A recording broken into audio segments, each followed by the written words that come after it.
தொடக்க நூல் அதிகாரம் 20.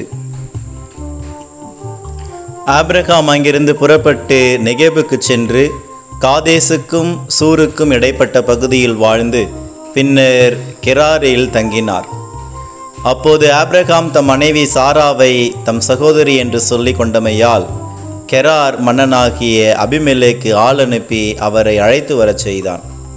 இரவில் ஆண்டவர் அபிமெலேக்குக்கு கனவில் தோன்றி, இதோ நீ அழைத்து வரச் செய்த பெண்ணின் பொருட்டு நீ சாகப் போகிறாய், ஏனெனில் அவள் ஒருவனுக்கு வாழ்க்கைப்பட்டவள் என்று அவனிடம் கூறினார். அதுவரை அவரை தொடாதிருந்த அபிமெலேக்கு அது கேட்டு மறுமொழியாக, என் தலைவரே, உண்மையாகவே நேர்மைமிக்க இனத்தவரை நீர் அழைப்பீரோ? அவன் அவளை தன் சகோதரி என்றும் அவள் அவனை தன் சகோதரன் என்றும் அறிமுகப்படுத்தவில்லையா? நான் நேரிய இதயத்தோடும் தூய கைகளோடும் இதை செய்தேன் என்றான். கடவுள் கனவில் தோன்றி அவனை நோக்கி, நீ நேரிய இதயத்தோடு அப்படி செய்தாய் என்று அறிவேன். அதனால்தான் எனக்கு எதிராக பாவம் செய்யாத உன்னை காப்பாற்றி அவளை தொடவிடவில்லை.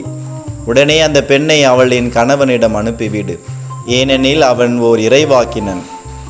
அவன் உனக்காக மன்றாடினால் நீ பிழைப்பாய். அவளை நீ அனுப்பாவிடில் நீயும் உன்னை சேர்ந்த யாவரும் செத்து மடிவீர்கள் என்பது உறுதி என்றார். அபிமெலேக்கு அதிகாலையில் எழுந்து தன் வேலைக்காரர் அனைவரையும் அழைத்து அந்த வார்த்தைகளை எல்லாம் அவர்கள் கேட்கும்படி சொன்னான். அதை கேட்டு அவர்கள் மிகவும் அச்சமுற்றனர்.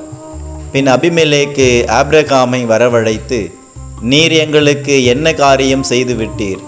எனக்கும் என் நாட்டுக்கும் இப்பெரும் பழி நேரும்படி நான் உமக்கு என்ன தீங்கு செய்தேன்? செய்திருக்க கூடாதவற்றை நீர் எனக்கு செய்துவிட்டீரே.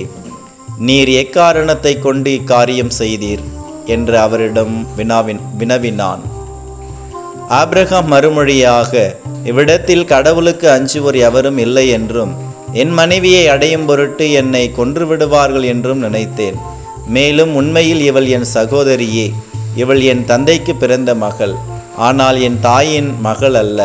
அவளை நான் மணந்து கொண்டேன். மேலும் நான் என் தந்தையின் வீட்டை விட்டு கடவுள் என்னை அலைந்து திரிய செய்தபோது நீ எனக்கு பேருதவி செய்ய வேண்டும். நாம் செல்லுமிடமெல்லாம் நான் உன் சகோதரன் என்று சொல் என்று அவளிடம் நான் கூறியிருந்தேன் என்றார். அப்பொழுது அபிமெலேக்கு ஆடு மாடுகளையும் வேலைக்காரிகளையும் ஆபிரகாமுக்கு கொடுத்ததுமன்றி அவர் மனைவி சாராவையும் அவரிடம் ஒப்படைத்தான். மேலும் அபிமெலேக்கு, இதோ உமக்கு முன்பாக எனது நாடு இருக்கிறது, உமக்கு எங்கு விருப்பமோ அங்கு நீர் வாழலாம் என்றான். மேலும் சாராவை நோக்கி, இதோ உன் சகோதரருக்கு 1000 வெள்ளிக்காசு கொடுத்துள்ளேன். உன்னோடு இருப்பவர்களின் பார்வையிலிருந்து அது மறைக்கும் திரையாக அமையட்டும். அனைவர் பார்வையிலும் உன் பழி நீங்கிவிட்டது என்றான்.